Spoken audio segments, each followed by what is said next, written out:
Alright, here we go. We got close air positions between both these guys starting up. We are on the left-hand side. At the 9 o'clock position, we have our Red Terran, the Emperor himself, leader of the Slayers team. Slayers, Boxer. 이 소리 주먹이 싸는 소리 가야 됩니다. There he is.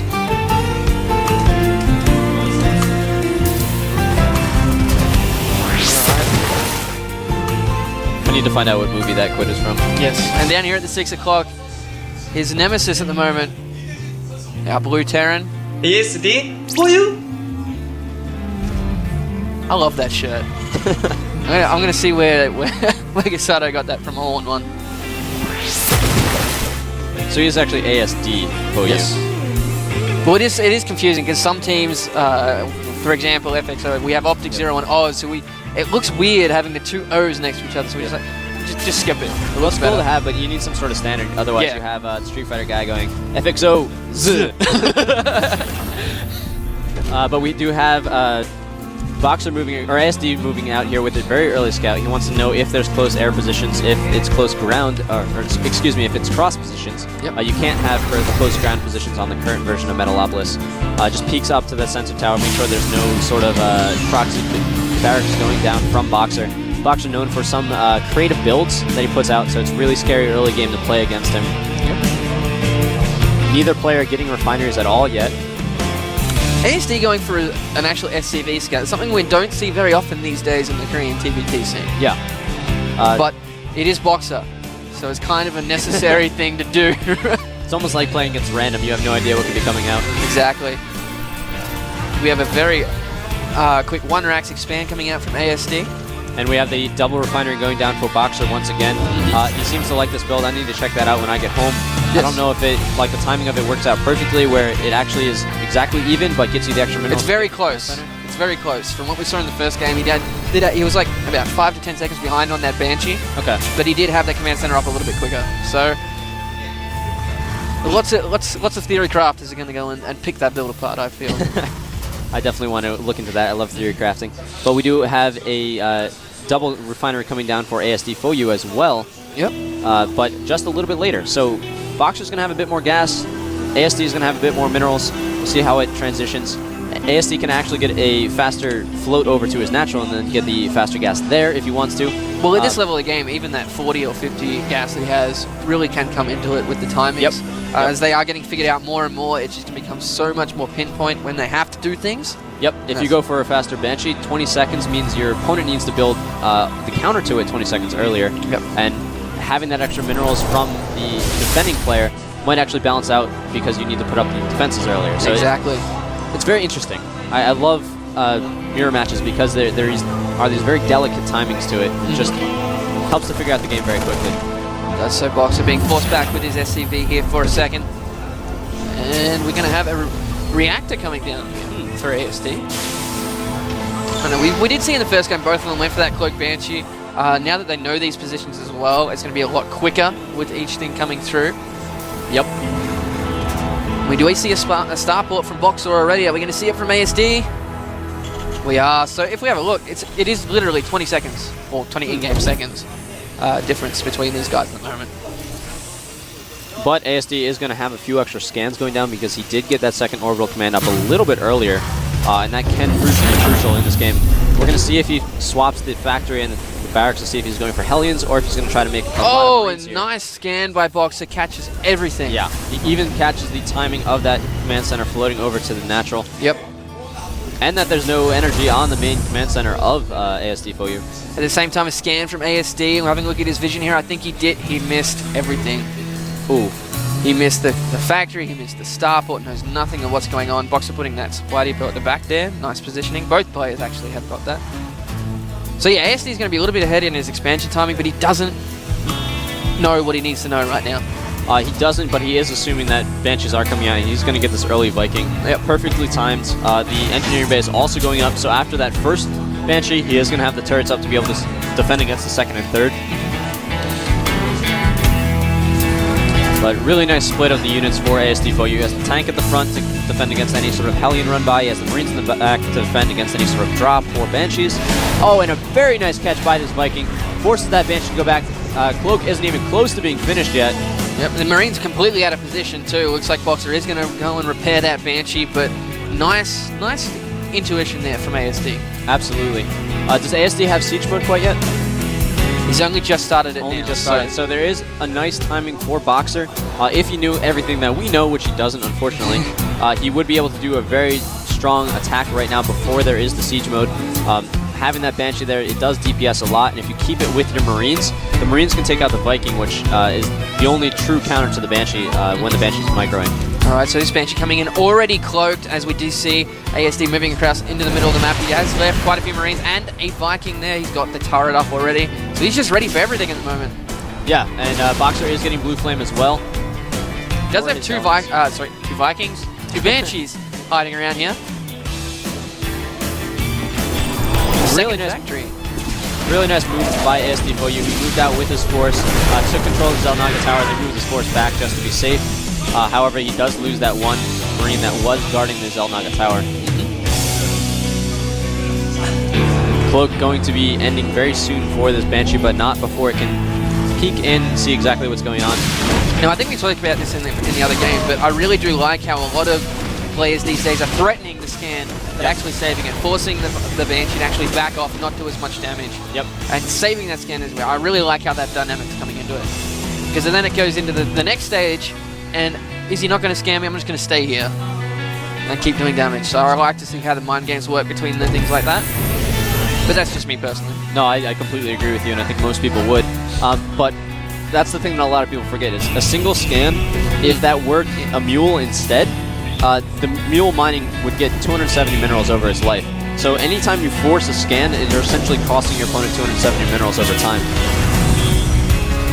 Sensor tower going down for ASD Koyu. He just wants to be sure that no drops are going to come into play. But they are right now, and this is going to be beautiful timing for that sensor tower. Absolutely. It is going to finish. It's about 5 seconds away. It's going to see it right as this dropship is about to come through. They are Blue Flame Hellions as well, Torch. Yep. I love my Blue Flame Hellions. So he does see that it is there. He is going to try to pull back. He has a tank there in position. Two tanks in that mineral line. He's going to be completely safe. Oh, but not if you pull them all into the... Oh my god! Huge Blue Flame smash from the Hellions. That's going to take down a lot of SCVs, do exactly what Boxer needed it to do. Some of the another Hellion in the other mineral line just kind of scaring them a little bit. Oh, now he's doing No! Almost took out the rest of them. That was a beautiful play by Boxer. Yeah, that was really bizarre. I think he was just scared about him going around on the left-hand side, catching it more, and then just completely grouped up. Perfect position for Boxer, but if we have a look, he's actually only six SCVs working behind. Yeah. But that was really key by Boxer. He did get in. ASD for you sieged up his tank too late. Once you get to the point that the Hellions are already within range, you really just want to leave it unsieged. And tanks still do a decent amount of damage to Hellions. I don't know why he sieged up in that position. He lost a lot of SCVs that he really shouldn't have. Yeah, it looks like Boxer's going to go take a very quick third here. But ASD4U also getting his command center up at the same time. Not in position, but they're going to become operational about the same time. This Banshee still being annoying here, but is taken out. Unfortunately, too close to that turret. Yeah. And here we go, another drop coming in from Boxer with two Blue Flame Hellions. There is that siege mode, and look at that, ASD too quick, already pulling all his units. Yep, no damage going on that time, but it does scare him to move his SCVs away. Does not want a repeat of last time. There we go, we do have an engagement in the middle here. Lots of Blue Flame Hellions coming across with these tanks. Boxer is actually quite on par with supply here. But really nice flame a takes lot down of all those Marines. Marines. Once those Marines are down, the tanks are really hard to defend. But a scan going down to make sure that Boxer is indeed staying in the middle of the map. No, I just can't stress enough how important this sensor tower has been in this entire game. Yeah. It has caught two drops. It's caught him moving across the map. Like, even if this sensor tower was maybe an inch or two higher, it would catch everything coming down that attack path as well. Yeah, good position, not the perfect position that he could have, but if you have it too close to your cliff, Boxer could actually just drop and take it out very easily with some Marauders or Marines. Boxer actually making 6 more barracks over the top here at his natural, putting a lot of reactors down. He's got 4 reactors in there. He is also being very safe compared to last game. He's getting those upgrades for his bio units a lot earlier. Yep. Hopefully that will help him to be able to have a strong maneuverable force. And on a map like Metalopolis, that's really, really important when you move into the late game. Yeah, ASD being a bit hesitant to move out. Whoa, we do have a drop coming over here in the main. Does not many units here for Boxer. He does lose that tank. There are 4 Vikings. They're going to be able to take out all these medivacs, but he's going to lose one of the Vikings here. ASD, nice control coming through. He's trying to focus down that sensor tower. Does get a lot of these tech labs as well. The blue flame Hellions coming through. There is nowhere for these units to run. Nowhere for them to run, but one Hellion is keeping the rest of the units of Boxer back, not doing as quick of damage as he really should. Not too terrible damage for Boxer. He did lose the tech lab, but nothing else serious, and he did trade off the units quite nicely. So it gave the intel to ASD for you of exactly what Boxer's doing, but still one Marine sitting there. One Marine. He got left behind. He was falling asleep there. There we go. So Boxer's third was actually up quite a bit earlier than ASD's. Yep. It was a little bit hesitant to actually move that across there, but we are seeing pretty much not only was his third up earlier, but he also has those 6 barracks off in a position that didn't get scanned. They didn't get scouted by the drop. Yep. So there's going to be a huge surprise attack from Boxer if he moves out in a little while. Looking at the unit compositions here, they're pretty much dead even. There's 3 to 6 Vikings, 5 to 6 tanks, but Boxer is starting to climb away in the Marine count just because of all those reacted barracks. And it looks like we are going to have an engagement here. No. And he is going to get those shields up early. Bio shields are very critical against when you're playing against Marines, because every little damage that you take away from the Marines really decreases their DPS. Also, there's a ton of blue flame Hellions out here for Boxer, so if you can position them right, he can take down a lot of Marines very, very quickly. Nice little scuffle going on. The Marine just barely dies. 3 health left on that Marauder. Oh, this one Marine at the top does spot this force here by ASD for you. Looks like Boxer gonna come up and defend this. Doesn't want him to, it's extremely mobile Bioforce to come in and actually take out his third. Yeah. He could have actually come behind, but he didn't want to fight the reinforcements like ASD for you just brought in. One little medevac grabbing a task force of units and going to try to go around the map. I think Boxer saw it too. He's moving back. Yep. And that might actually be exactly what ASD for you wanted. He knew he had a slightly smaller army right there. So he did want to try to keep Boxer away for a little while until he can reinforce and build it up. He is doing a great job of engaging slightly, pulling back and picking off as many Hellions as he can for his little losses. Yeah. And that's what it seems to be his game plan at the moment. There are a lot of Marines in the unit mix here for Boxer. Now 52 Marines to 27 for ASD Foyu, but he does have a lot of Marauders as well. But those Marines do actually do a pretty nice job of countering the Marauders in a straight-up fight. Well, they put a buffer zone in between his Marauders and Boxer's tanks, and that's what he wants to happen. And here, this drop that did come off from the main force is going to go in and take out a lot of SCVs here. Boxer is going to pull them without only losing. Oh, at the same time, he's going to do a drop in the main as well, but this is exactly what ASD didn't want to happen. All these units are actually coming back. Boxer splitting up his army, cleans out this drop. Cleans out the drop, but he was forced to stop mining at his third for a little while. He also lost a couple SCVs. The count is still relatively even, 58 to 61. The poke that ASD needs to have happen, but he is also almost maxed while Boxer is this maxed. full dropship goes down. That's is not what he wanted to happen. All these Marines, though, do get caught out of position. Boxer has sieged up at the back. There is a lot of force, and Boxer going to go for the counter-attack here, coming down on the left-hand side, staying just outside of the sensor tower, but does get spotted by that Zelnaga. A scan going down for that as well. Boxer will lose his third base. He's trying to repair it as best he can, but gets taken out. And Boxer looks like he's going to go for an attack right here. Boxer knows that his reinforcements will be able to keep him alive from this main force if he can go for a really strong push right now, take out the third and the second of ASD Foyu. He can really take a strong lead in this game. But the longer he waits before going in, the stronger that ASD Foyu's defense is going to be, and the harder it is going to be for Boxer to actually win. Yep. Boxer does have 5 tanks sitting there in the natural defending himself, but he seems to be indecisive about what he wants to do with his main force here. Was going around to the third entrance, now changing his mind, coming back into the natural. ASD does have quite a few tanks in the mix now. A couple of them are already siege mode, and there he comes. He's going straight in. Siege mode over on the right. The Marines are going to get a lot of damage. The siege mode for Boxer is now sieged up as well, and just another standoff. But ASD very well off. He has taken out that third. The Boxer waiting for his reinforcements before he does go in for a really strong attack. There's only 4 tanks there for ASD Foyu. If Boxer were to go in a little bit earlier, he would have been in good shape, but he's and nice. He sees the scan that all those tanks are on siege, pushes forward, takes a couple out. Doesn't want to overextend himself though. Just like last game, one mistake here will end the game. And ASD Foyu doing a really nice job of keeping that force back at the third of Boxer, keeping Boxer on only 1 mining base right now. Both mains are mined out. And ASD has also got another command center going down, wants to take his fort very quickly. This Bioforce up here, preventing the third, is just doing wonders for him right now. Boxer is only on 172 supply to the 200 of ASD Foyu. Boxer must be kicking himself right now. If he'd gone immediately with that first force, he would have been able to do a lot of damage to the main of ASD4U, but instead he only traded a little bit of units and is going to be forced to pull back, try to get his third back up. Indeed. We're looking there for ASD. He is getting level 2 attack and level 3 defense, but he's going to be able to clear out this force here, coming in from the back as well. Boxer finally retakes his third, but as he does this, ASD's taking a fourth. You just can't seem to catch a break. And another drop going in here from ASD4U on the main of Boxer. He is going to be able to take down this missile turret and be able to try to take down some of the tech labs of these factories, prevent the tanks from continuing to be reinforced. It's really not what Boxer wants to have happen at this position. Looks like he's just ignoring it at the moment. There are some few Marines there, but they're just completely ignoring it. Looks like Boxer wants to go for an attack, but a scan right on top of where his army is, still ignoring this drop here at the back. Both factories have gone down. He's actually losing a refinery as well. Coming through, losing a lot of supply depots. He is actually going to get supply blocked if he loses another depot. And a stim going off, hurting all these Marines before they're actually fighting. They are going to be able to take down the last units, but the medevac is going to get away with... Oh, no, it's not. It's not. Beautiful by Boxer. And we actually do have 2 more command centers being built by ASD4U. He's floating a lot of resources right now. But Boxer is going to be triggered to try to push in and take this Zelnaga tower. If he can take it and get a lot of siege tanks at that, it's going to give him a lot of control of the map. Maybe allow him to move up and take the gold. He really needs to get some sort of economic lead right now, or he's going to fall further and further behind. Right now it is 200 supply for ASD4U against 173 of Boxer. These turrets are going to take out. No, they didn't. Almost got that dropship. The Vikings a little bit too far forward. Are still being hit by that turret. Really nice positioning by the units of ASD4U. His turrets, and in conjunction with his Vikings, were able to completely shut that drop down. Yep. It also allows ASD4U to get a nice tank position on the cliff, completely shell the choke point that's going on right here. And yet again, ASD again up on the upgrades. And at the north here, we do have that Viking spotting the drop by ASD. He is exactly what Boxer needs.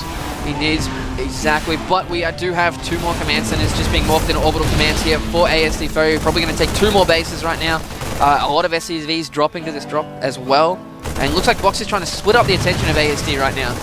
And Boxer's Marines saying, what, did you run out of Marines? Yes, he did, so he is throwing his SCVs at the Marines of ASD4U. They do kill one of them. A stim coming in from ASD. He's going to go straight through here for Boxer's force, trying to back up. There's just not enough there.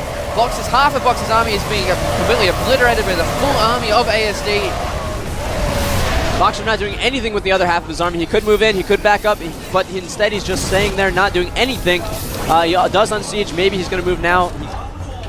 Really being very indecisive in this game. He can't be letting this happen. He's going for it now, but he is going to lose that third yet again. I think Boxer realizes he's too far behind at this point. He has to go for it. There aren't many reinforcements here for ASD. It might actually turn into a base race because there's nothing here for Boxer either. He's only got a handful of Marines. And here we go. Boxer is actually getting shelled quite a bit by the tanks on the top of the field. The scans going down for everyone. That turret still being amazing in that position.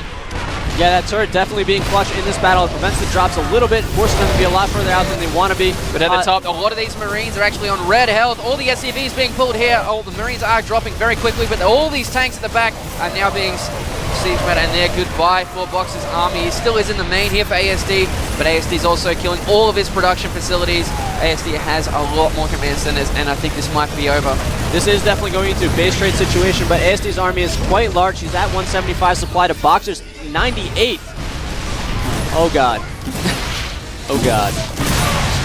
Oh god. I think couldn't have said it better right there. I think we might need to be changing an A to a B. Alright, so we do have ASD just completely tearing apart all of these production facilities. At the same time, he is taking his 5th base. A lot of these units here for Boxer moving into the main. A lot of Marines just sitting back. ASD is maxed out. It looks like he might want to go and try and pincer this army because this is all that Boxer has left. A stim going down here for all these Marines. Coming and taking a lot of tech labs out as well. The advantage that Boxer does have, though, is his Marines are fully sorry to cut you off, but here we go. The Marines coming in from the bottom, taking out all the tanks. Now coming in from the top with the Marines and SCVs as well. Boxer's army is completely cut apart. He's down back to his only 1 base. This cannot be feeling good. No. And ASD4U feeling the opposite. Very, very good and taking a 5th right now. Boxer doing everything he can to stay back in this game, but he does not realize that there is the 4th over here there on the right-hand side. Hasn't even scattered it, and there's the GG. Slayer's Boxer, the Emperor, drops down to Cookie. It's unfortunate for Boxer, I'm sure, but it is a very hard job to do, both managing a team, coaching, yes, doing all his publicity as well, and playing as a player. I think ASD for you also feeling some of this. You do not want to be knocking out Boxer. No. You feel good that you do, because Boxer is a legend in StarCraft, even in StarCraft 2 so far. But at the same time, you feel bad because he's a legend. Yeah, a lot of these new players grew up watching Boxer on TV. Yeah. He was their hero, still probably is their hero, still my hero. It's going to be interesting to see how he comes back from this, if he's going to try to practice a lot more, if he's going to move more into the coaching role, trying to do Depends a lot on more where he media. wants to put his priorities. He has he has to pick one or two things and just go with it. You can't do any more than that. And we'll see over the next couple of months which way he wants to go. We know he, of course, has that shoulder injury. He might want to wait until that's over to try and come back, but he still does have a very successful team. Slayer's doing very well. They've won the last 2 team leagues. They did fall 4-3 to MVP in the first round. Yep. But that's the first round. It is a 3-month-long team league this time. It's going to go on for a long time, and I can't wait for the rest of those matches. A true league, yes. Not just a league tournament. Well, to me, the team league's always more interesting. Yeah, and you a lot got of people a lot of do agree with personalities that come out. Yeah. There's a lot of dynamic of like who are they going to pull out, what map are they going to choose. You see a lot of other players as well. You see MMA made his breakout in the team league. Don Regu made his breakout in the team league, and you see a different side to the teams than you normally do in these in the GSL. Yeah, there are a lot of really strong players in Code B. Boxer being one of them. And MMA as well. And MMA, yeah. Oh, wow. Yeah. A lot of Slayers dropping down to Code B this season. They're going to get yelled at by Slayers Jessica. No, but they also do have a strong support structure to get themselves back in there. Yep. That is the whole point of a team. They are like a family, as FXO is, as a lot of the Korean teams are. If you fall down, they will drag you back to your feet, whether you like it or not. And that's exactly what they need right now. So we did have some really exciting matches today. We did, actually. Code A is... stepping up. Yeah. I love Code A. But, so we did have... actually, I'll wait till the graphic comes on the screen. Talk about that. But, I don't know. It really does feel speechless. like the Code A and Code S are starting to close the gap. A lot more stronger players are coming through. A lot of the weakest players are eventually dropping out. So we're just seeing more and more competition come through. And to me, Code A from today's games... just as exciting as Code S. But also that since Code A is a lot shorter now, yes, you get to the top 8 in 1 week, it allows you to go to a lot more foreign events. Yeah. So these Code A players are actually able to show how good they really are by going to foreign events and taking 1st, 2nd, 3rd, 4th, 5th, whatever. Yep. But here are the brackets for the upcoming matches. This is GSL July Code A round of 16. We are going to see on Thursday at 1:10, we're going to see Dream versus Lovesick. Wait, no. Yes. I'm fine. I can't. The screen's all the way over there. And we got Lenok versus Yoda. Czech versus Noblesse. Noblesse really impressed me the other day. Yeah. Definitely a player to look out for. Tassadar versus Ryung. Tails versus Van Vant. Sheth versus Puzzle. Definitely watch that one. And we also have Happy versus Yu-Gi-Oh! And Jinro versus ASD. And I want all to see these how matches, Jinro holds up to ASD. He played extremely well today. That's true. ASD also showed that he has really strong Terran versus Terran. Yep.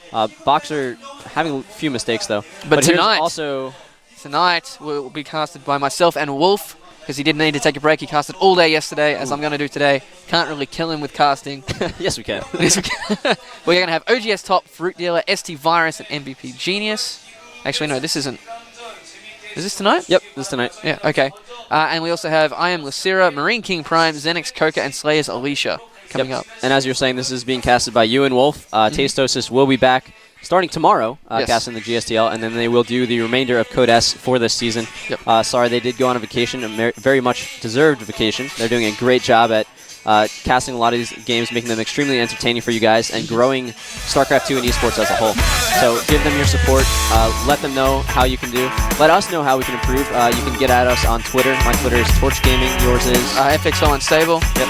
And we really want to hear your feedback and let us know how we can do it to get better. So we will catch you tonight for Code S, and we'll be back. Have a good day. Be done. Have a good one.